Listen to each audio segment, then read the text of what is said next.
Oh, whew, you can't make this stuff up. This is just amazing. It's just an anti-yes. In this video, we are going to focus on a little exchange which illustrates the power of spontaneous laughter and how it can cut through the lies and obfuscation like a sword through a cloud of smoke. In Oakland, California, a few days ago, there was a press briefing from Eric Clanton's lawyer Dan Siegel. Eric Clanton is the Antifa black bloc bike lock attacker. On April 15th, the bike lock attacker hit this guy.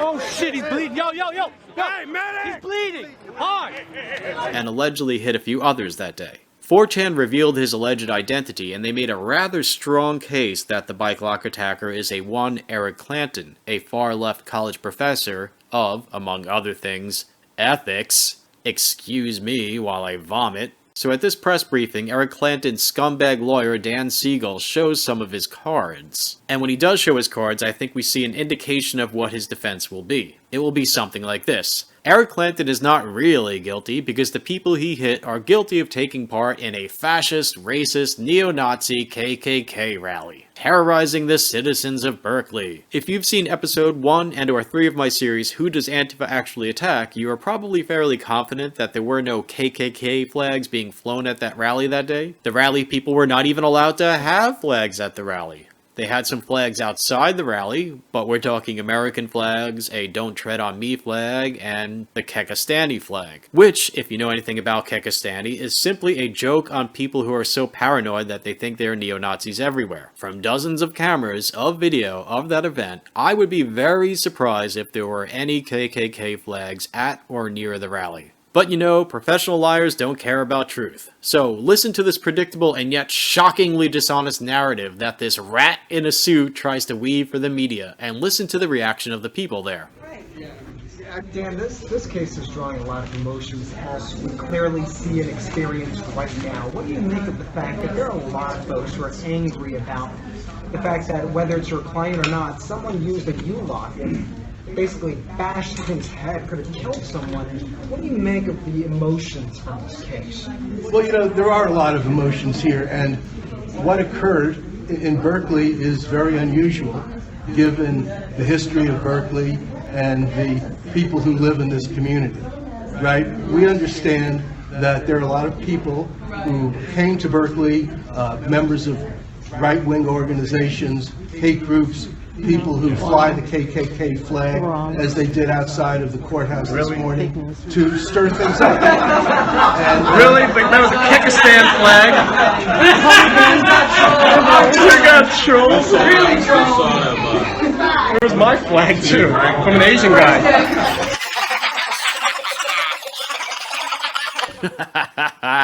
That's beautiful. I fucking love it. That's how it should be. That's an appropriate response, an effective response to these people and the lies that they tell. These ridiculous freaking lies. Laugh at them, mock them, expose them, and publicly shame them, and expel them. Let's see that again, because that was great. members of right-wing organizations, hate groups, people who fly the KKK flag as they did outside of the courthouse this morning to stir things up. That's not a KKK flag, man. You just got trolled hardcore. Really trolled. There's my flag too. Yeah. Praise kick.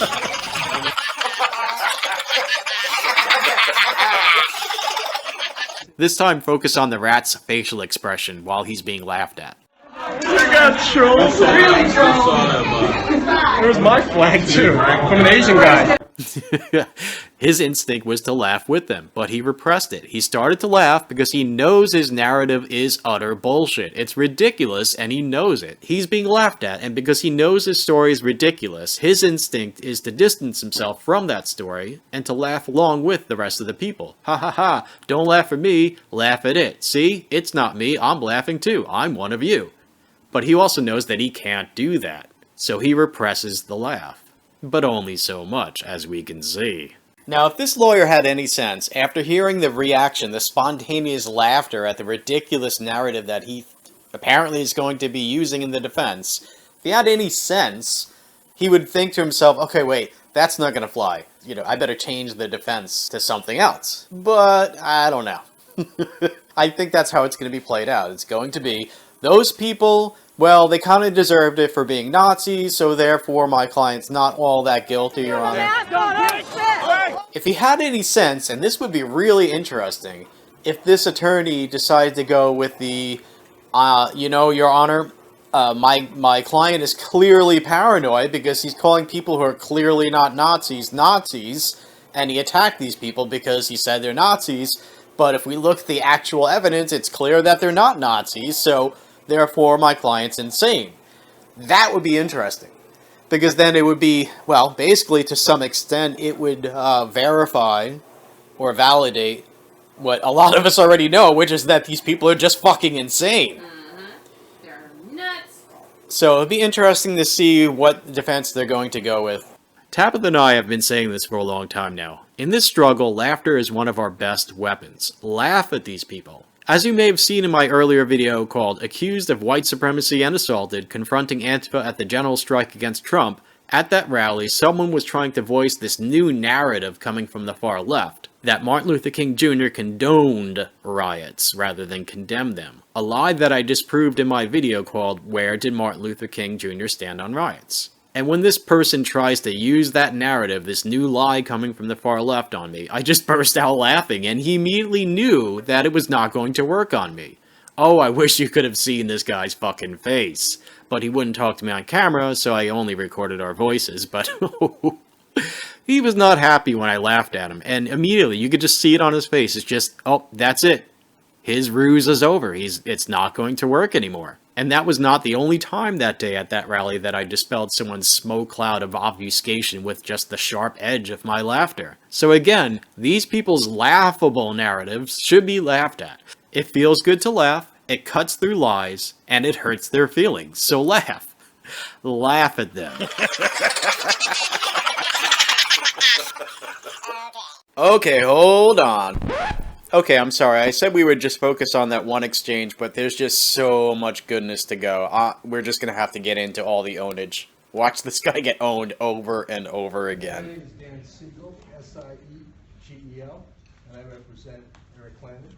And tell me what you'd like to see today and what you hope for. Well, what I'd like to see today is Eric getting out. Hey, no way. The guy with the, I'll tell you who I am. I'm just sitting here in the city. Don't talk to me. We can You know what? I gotta tell you, you gotta sit here and attack some, you know, and sit there. Yeah, he needs to go to jail.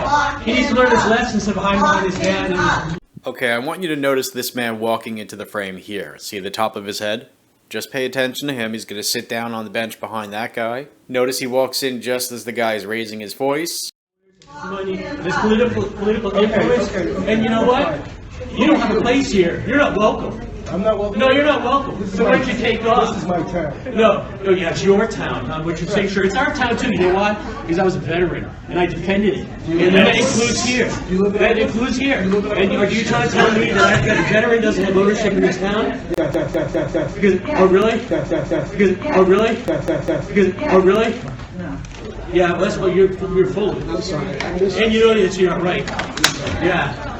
So what are you gonna smile about? You're gonna go back and take that money and sit back and let your friends, your vet, put him on a boiled leash?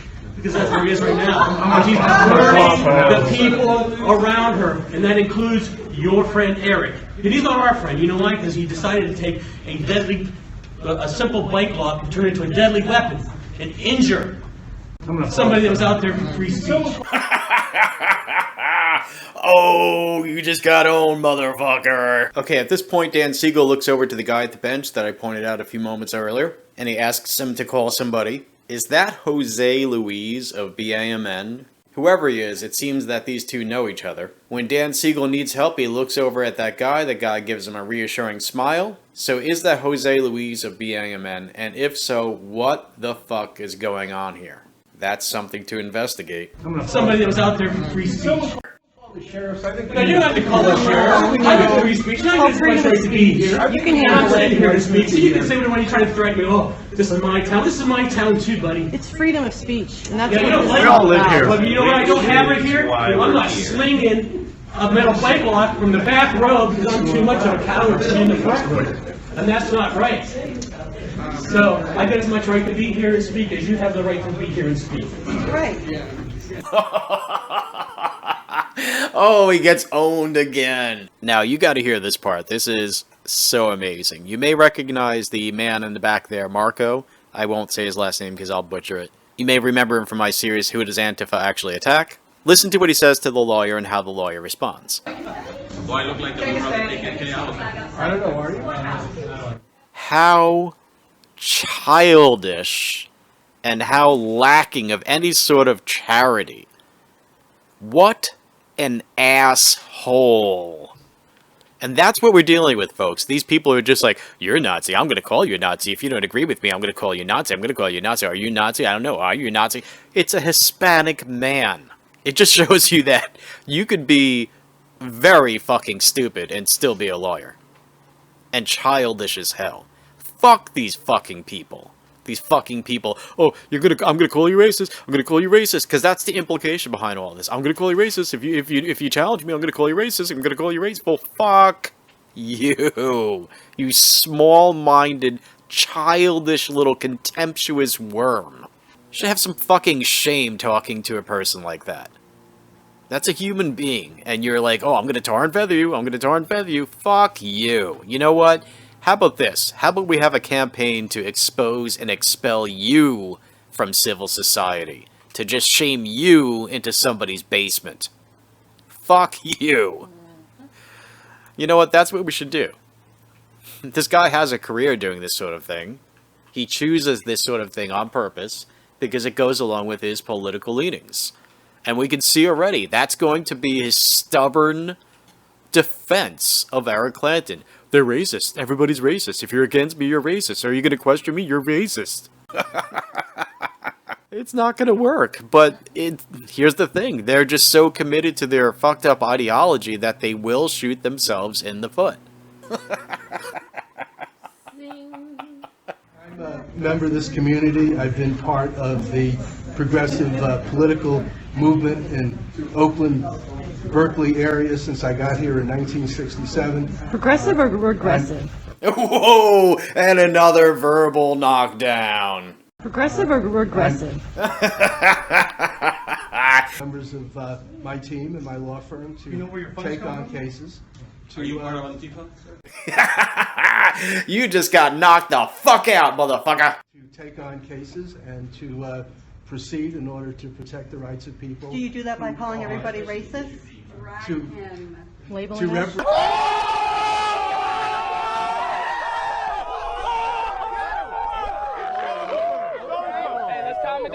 represent people who are facing criminal charges because of their engagement in political Violence. activity.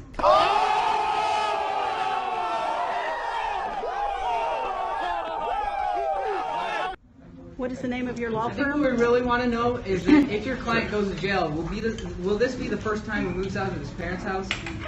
What is the name of his law firm?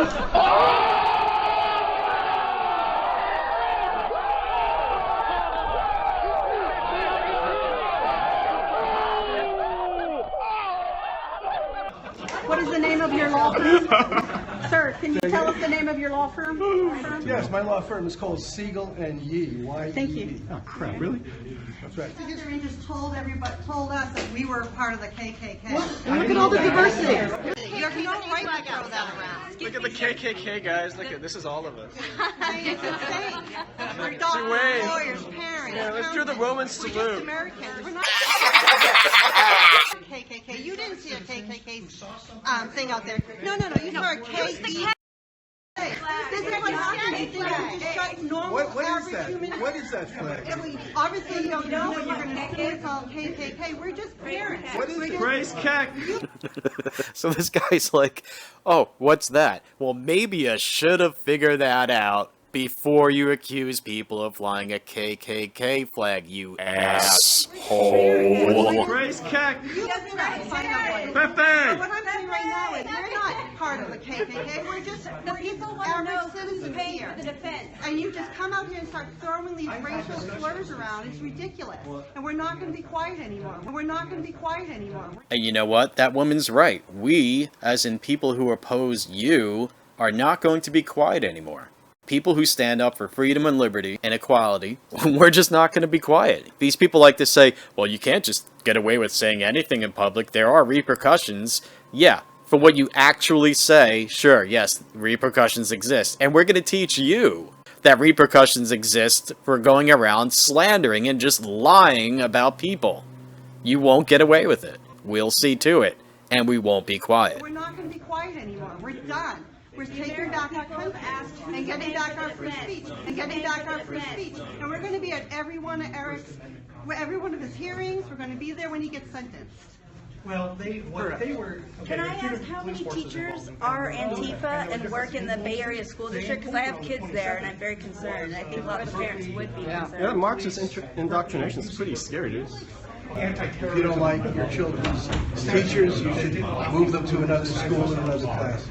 Right. So BAM and Antifa should be professors and teachers in the Bay Area. Is that right? Are you getting this, America? Here's a more serious They question. should be allowed to indoctrinate. You're representing an ethics professor, correct? And if this is true, wouldn't that be a huge issue that a lot of people would want to know why an ethics professor is going out and doing something very unethical? The jokes are that people who are part of Antifa are young kids who don't understand their civil rights that they're trampling on are the ones that they think that they're protecting. That's why. And when they get outside the basement and they figure out that there are parents before them that had their parents sacrifice their lives, then you'll understand that wearing a black mask and dressing like ISIS is ISIS. I'm sorry. Is there an idea that I didn't say that wasn't accurate? You're missing the waves. I'm just saying, my mom came from Japan, and I'm trying to give back the level playing field that I had to succeed, and I'm looking for people like you to drop the pretense that you are doing the right thing because you're protecting domestic terrorism. In the literal meaning, terror is what's described in U.S. Code of Laws. It's the threat or use of violence to intimidate, typically against civilians, to intimidate populations for political, ideological, and other ends. Because you're protecting domestic terrorism. Amen. Amen. That's what it is. It's like, I'll try to talk to you outside of the courtroom and not a debated discussion on why the U.S. Constitution is not worth defending. All parts of it. Is that what you say?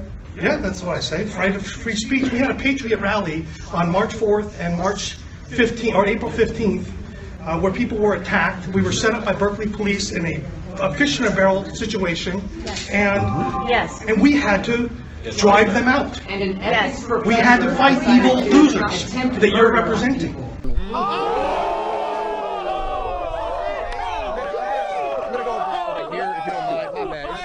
I don't know how else to. I don't know what words. I mean, show me a vocabulary list that I can use to have a discussion.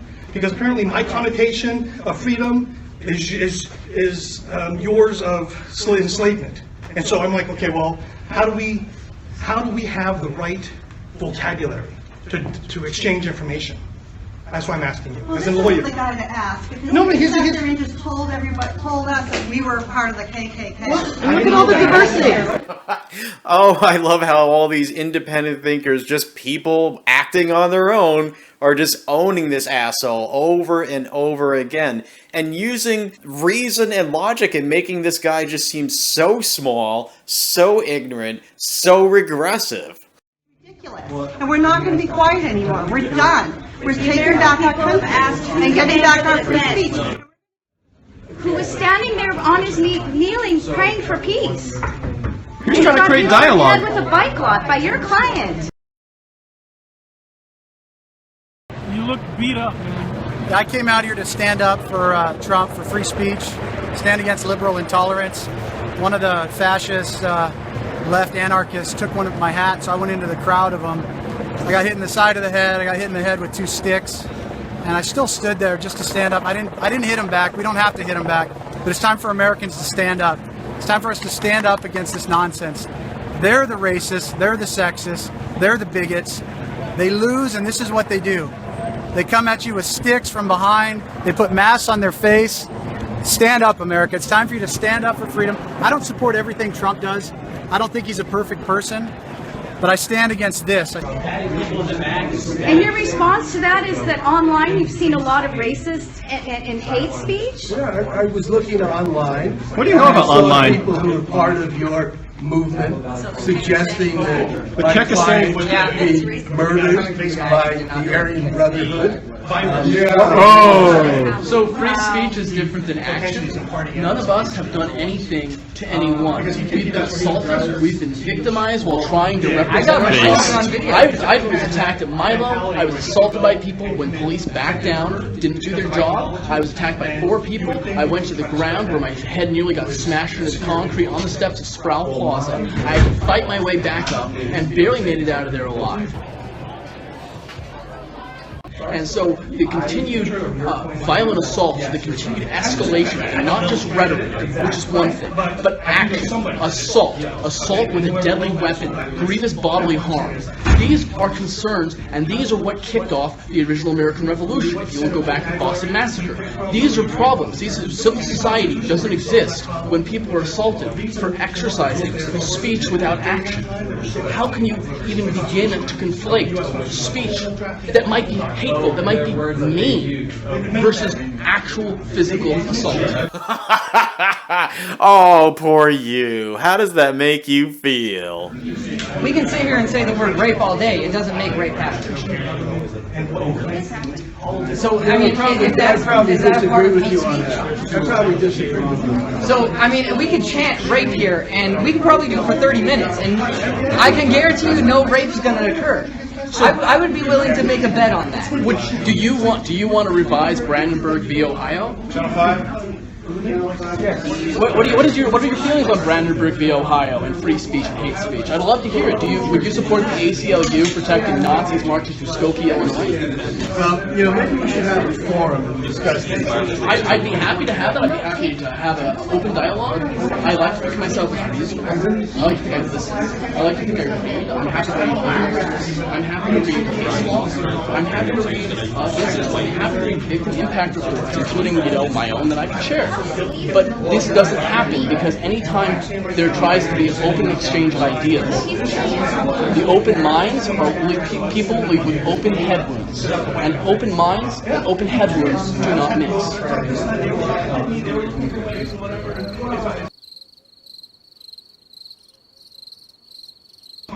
At the police who picked it up and recorded doing it. And if you take a look at the video of that day, that park had us in the inside and around the perimeter, and the group that your friend was, that you are trying to protect, was attacking into the area of free speech. And so you have a lot of balls to be down here. And I think it's reprehensible for you to come down here and do that, especially your client. And guess what? It's all a part of ours, because we're part of America, we're part of California. And you can't say that it's not ours. You